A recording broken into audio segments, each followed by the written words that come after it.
에베소서 6장 5절에서 9절입니다.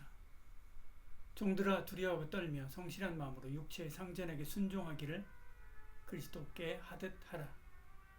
눈가림만 하여 사람을 기쁘게 하는 자처럼 하지 말고 그리스도의 종들처럼 마음으로 하나님의 뜻을 행하고 기쁜 마음으로 섬기기를 주께 하듯 하고 사람들에게 하듯 하지 말라.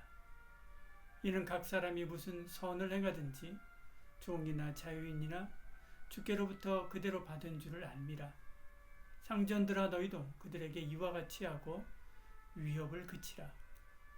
이는 그들과 너희의 상전이 하늘에 계시고 그에게는 사람을 외모로 취하는 일이 없는 줄 너희가 알미라. 아멘. 5절에 종들아 두려워 떨며 성실한 마음으로 육체의 상전에게 순종하기를 그리스도께 하듯 하라 말씀하지요. 당시 종들은 육체의 주인을 두려워했습니다. 그들의 처분에 따라 삶이 고달플 수도 있고 그렇지 않을 수도 있기 때문에 그렇지요. 당시의 종들은 육체의 상전을 만나면 떨었습니다. 그들이 어떤 시비를 걸어서 괴롭힐지 모르기 때문에 그렇지요. 당시 종들은 주인에게 순종하기를 신에게 순종하듯 했습니다. 죽이기도 하고 살리기도 하기 때문에 그렇지요. 그런 그들에게 두려워 떨며 순종하기를 그리스도께 하듯 하라 말씀하지요. 그들은 이미 그렇게 하고 있습니다. 그렇게 할 수밖에 없지요. 그런데 왜 이런 말을 하는가? 이 말씀의 핵심은 마음에 있습니다. 그 어떤 노예도 성실한 마음으로 그렇게 하지 않습니다. 어쩔 수 없는 마음으로 그렇게 하는 거죠. 비참한 마음으로 그렇게 하는 것입니다. 죽지 못한 마음으로 그렇게 하는 것이지요.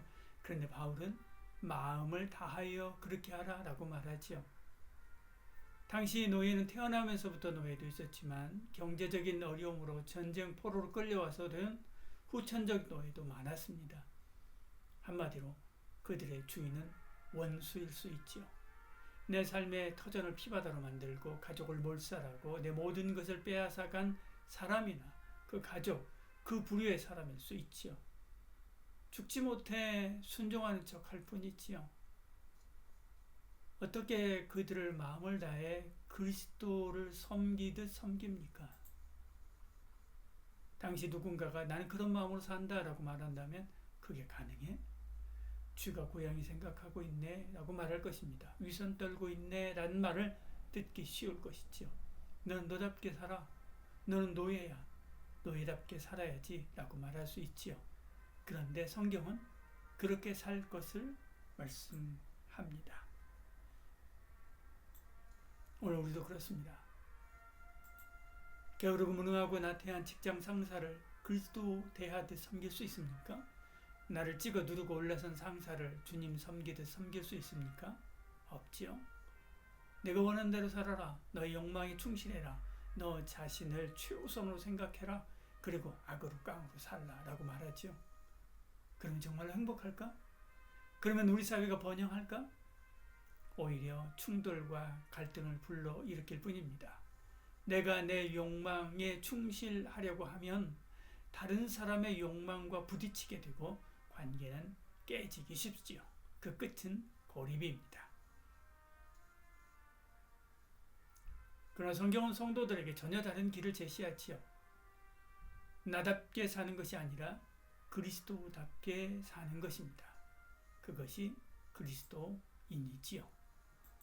성경이 말하는 참된 순종과 섬김의 삶은 바로 여기에서 시작됩니다. 오늘 말씀은 그리스도답게 살아가는 성도의 태도와 길을 분명히 보여주지요. 볼까요? 6절에 눈가림만 하여 사람을 기쁘게 하는 자처럼 하지 말고 그리스도의 종들처럼 마음으로 하나님의 뜻을 행하고 그리스도의 종들처럼은 그리스도인처럼 살라는 말이죠. 그리스도인처럼은 그리스도처럼 살라는 말입니다. 그리스도처럼은 예수답게 살라는 말이죠. 예수님이 그렇게 했습니다. 온 마음을 다하여 하나님의 뜻을 행했습니다. 온 마음 다하여 하나님의 뜻에 순종했습니다. 온 마음 다하여 두렵고 떨림으로 하나님의 뜻을 이루었습니다. 원수들 앞에서도요. 이 세상은 나답게 살라고 하지만 나답게 사는 것으로 아무것도 해결되지 않습니다. 오히려 분쟁만 격화될 뿐이지요. 생각해 보십시오. 저 끝없는 중동 전쟁을 한번 생각해 보시길 바랍니다. 유대인들이 유대인답게 대처하고 있지요. 이슬람 사람들은 이슬람 사람답게 대처하고 있습니다. 그러니까 이 둘 사이의 전쟁은 끝나지 않습니다. 유대인이 유대인다움을 버리고 대신 그리스도다움을 입고 이슬람 사람이 이슬람다움을 버리고 대신 그리스도다움을 입으면 1500여 년을 넘게 끌고 있는 저 중동 분쟁은 끝이 납니다.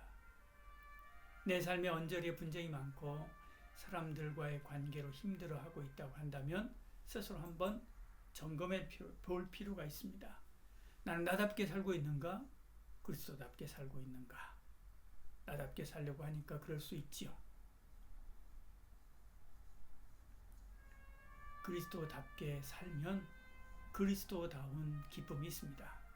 7절에 기쁜 마음으로 섬기기를 주께 하듯 하고 사람들에게 하듯 하지 말라.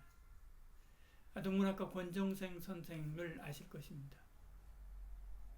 어느 날 완행열차를 탔습니다. 자리가 없었습니다. 아주머니 한 분이 보더니 자기 자리를 양보했습니다. 극구 사양하는데도 자기 자리에 앉으라고 권해서 앉았다고 합니다.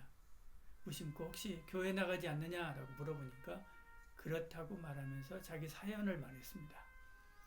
이분은 의성지방의 시골교회 집사님인데 한 10년쯤 전에 겪은 일을 말했습니다. 어느 날 몹시 바쁘게 집안일을 하고 있는데 거린이 구걸하러 왔습니다. 일에 몰두하고 있던 아주머니는 퉁명스럽게 지금 바쁘니까 다른 데나 가보라고 박대하면서 쫓아냈습니다. 거린이 돌아가는 모습을 힐끗 보았는데 놀랍게도 틀림없는 예수님이었다고 합니다. 놀란 아주머니가 억지로 쌀 한 대접을 떠서 달려나갔는데 어느새 사라지고 말았습니다. 동네를 다 찾았는데도 찾지 못했습니다. 돌아온 아주머니는 주저앉아서 통곡했습니다.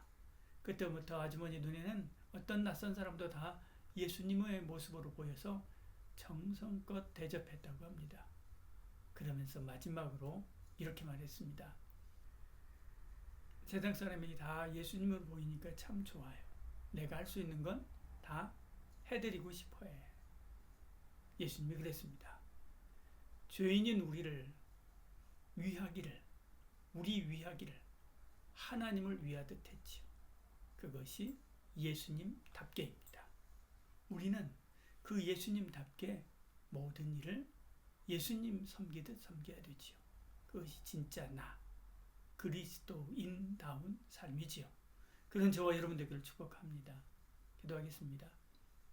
주님, 세상은 나답게 살라고 하지만 주님은 그리스도답게 살라 하시니 모든 일을 주님처럼 섬기게 하여 주시옵소서. 내 주변의 이웃을 예수님처럼 바라보게 하시고 그 섬김 속에서 주님이 주시는 기쁨을 얻게